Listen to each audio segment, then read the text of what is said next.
ओम श्री साईनाथाय नमः। अनंत कोटि ब्रह्मांड नायक राजाधिराज योगिराज परब्रह्म श्री सच्चिदानंद सद्गुरु साईनाथ महाराज की जय। बाबा के श्री चरणों में कोटि कोटि प्रणाम करते हुए हम आज अध्याय 26 तक पहुंच गए। अध्याय 25 हमने बहुत भाव से संपूर्ण किए।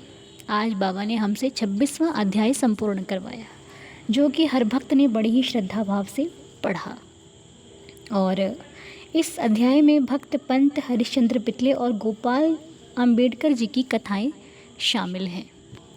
और अध्याय तो हम सभी ने पूरा अध्ययन किया है, लेकिन अगर हम इसकी शिक्षा को समझें तो श्री साईं सचरित्र के अध्याय 26 का मुख्य जो सार है वो माया को हटाकर आध्यात्मिक जागृति प्राप्त करना है और पूर्ण शरणागति जो प्रभु के चरणों में हमें ले लेनी चाहिए, समर्पण कर देना चाहिए, उस पर आधारित है। और अगर हम मुख्य रूप से शिक्षा पर जाएं तो इस ब्रह्मांड में जो कुछ भी हमें दिखाई देता है वो केवल ईश्वर ने ही रचा हुआ है। उनकी शक्ति यानी उनकी माया का खेल है। तो हमें इस माया के खेल में फंसना नहीं चाहिए। हमें ईश्वर को ही सब कुछ समझना चाहिए और हमें बाहरी चीज़ों को सच मानने के बजाय अंदर जाकर अंदर में खोज करनी चाहिए, चाहे वो हमारे भाव में हो, हमारी पूजा में हो। हमें बाहरी रूप से तो अच्छा अगर बनना है, लेकिन उससे पहले अंदर के रूप को अच्छा बनाना बहुत ज़रूरी है। और हमारे गुरु, हमारे बाबा ही हमारी अज्ञानता को हटाकर हमें सत्य के दर्शन करा सकते हैं। वो सिर्फ हमारे साईं बाबा हैं, सिर्फ हमारे सद्गुरु हैं। उनके सिवाय दूसरा कोई भी हमारे लिए हमारा भला नहीं चाहता है। और संक्षेप में अगर हम देखें तो ये अध्याय हमें बाकी अध्यायों की तरह ही गुरु के चरणों में प्रीत करने के लिए, गुरु के चरणों में समर्पण होने के लिए और गुरु के चरणों को अपने अश्रुओं से धोने के लिए ही प्रेरित करता है। अगर देखा जाए तो एक ही शिक्षा है, सिर्फ गुरु में अपना ध्यान लगाओ। गुरु ही सब कुछ, गुरु ही सुबह, गुरु ही शाम, गुरु ही जीवन का आधार होना चाहिए।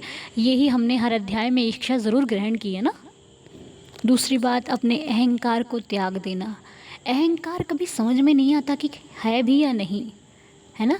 अहंकार ये समझिए, अगर आपको मैं छोटे रूप में अहंकार समझाऊं तो अहंकार ये है कि सब कुछ मैंने किया है।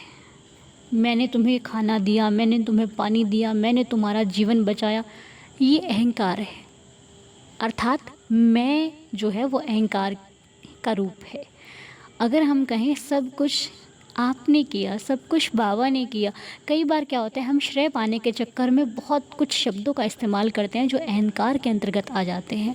इसीलिए हमें ये आदत डालनी चाहिए कि सब कुछ ईश्वर ने किया, जो करते हैं ईश्वर करते हैं, सब कुछ ईश्वर की ही देन है, सब कुछ उनकी मर्ज़ी से होता है। अगर कोई व्यक्ति आपसे ये चाहता है कि आप श्रेय ना लेकर उसको दीजिए तो दे दीजिए, कोई बात नहीं। अगर वो श्रेय लेने से खुश होता है दे दीजिए, कोई बात नहीं। इसी को अहंकार का त्याग कहते हैं। और भक्त पंत की कथा से हमने सीखा कि हमें कभी भी ऐसा नहीं सोचना चाहिए कि हमारा गुरु या फिर हमारे पास जो वस्तु है वो सही नहीं है तो दूसरी नहीं, हमारा जो है उसी को सही करना चाहिए। और रही बात गुरु की, तो साईं बाबा ने सिखाया कि गुरु को कभी बदलना नहीं चाहिए। सभी गुरुओं में एक ही अलग तत्व निवास है। सभी एक जैसे हैं, सभी का एक ही रूप है और सब में उस एक रूप को परमपिता परमात्मा कहते हैं। अगर आप सच्चे हृदय से देखोगे तो सबके अंदर परमात्मा विराजमान है, लेकिन इंसान के ऊपर है वो कर्तव्य कैसे करता है, वो कर्म कैसे करता है।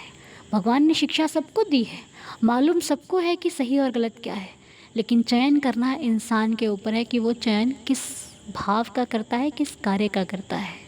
और एक जो महत्वपूर्ण कथा है इस अध्याय में, वो हमें सिखाती है गोपाल अंबेडकर जी की कथा। उसकी शिक्षा अगर मैं आपको समझाऊं, सिर्फ शिक्षा, तो विपत्ति देखिए सब पर आती है। विपत्ति के समय अपना आपा बिल्कुल मत खोइए, क्योंकि विपत्ति के समय बुद्धि नहीं काम करती। विपत्ति के समय सिर्फ और सिर्फ इंसान को किसी भी प्रकार से सुख मिल जाए वो यही कामना करता है। इसलिए जब भी विपत्ति आए तो अपने आपे को मत खोइए, भयभीत मत होइए। बाबा की शरण में हैं तो वो सही समय पर आपके कष्टों का निवारण कर ही देंगे, लेकिन गलत कार्य कभी मत कीजिएगा। और अगर कोई कर रहा है तो उसको अच्छी शिक्षा दीजिए कि विपत्ति है, आज नहीं तो कल ख़त्म हो जाएगी। और इस अध्याय की एक छोटे रूप में अगर मैं आपसे शिक्षा कहूँ तो यही है कि हमें अपनी बुद्धि को उन चीज़ों पर लगाना चाहिए जो वास्तव में है। और इस माया कहीं ना कहीं हम सबको, है ना, माया से हम सब लोग बचे नहीं हैं। तो माया क्या है वो हम सबको मालूम है। माया वो है जो कुछ ही समय तक रहती है, जो सिर्फ हमें भ्रमित करती है, वो माया है। जो सत्य नहीं है, जो सिर्फ भ्रम में डाल कर रखती है। और सत्य क्या है? भगवान, परमेश्वर। और परमेश्वर का सत्य जो है वो काम धीरे करता है, लेकिन लंबे समय तक हमारे जीवन को सार्थक और सक्षम बनाता है, हर एक मुसीबत और हर एक सुख को पाने के लिए। इसीलिए अपने आप को इस संसार की नश्वर चीज़ों से हटाकर, अपने मोह को हटाकर सत्य और असत्य का विवेक देखिए, सत्य और असत्य में फ़र्क करने की कोशिश कीजिए। आपको सही समझ में आना चाहिए, ठीक है। और जब हम पूर्ण विश्वास करते हैं बाबा के ऊपर, हम बाबा के नाम से सुबह शुरू होती है, शाम होती है, रात होती है, तो हमें घबराने की आवश्यकता नहीं होती। वो हमारी नैया को पार ज़रूर लगाएंगे। वो विधाता है, वो वही करता है जो हमारे लिए अच्छा होता है।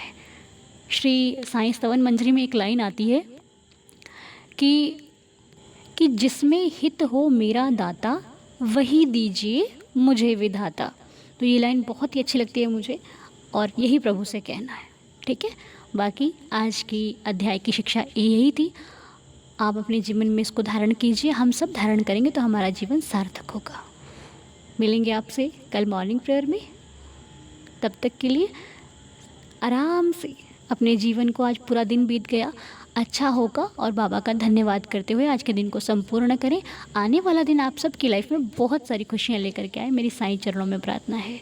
ओम साई राम, जय जय साई राम, साई शुभ रात्रि।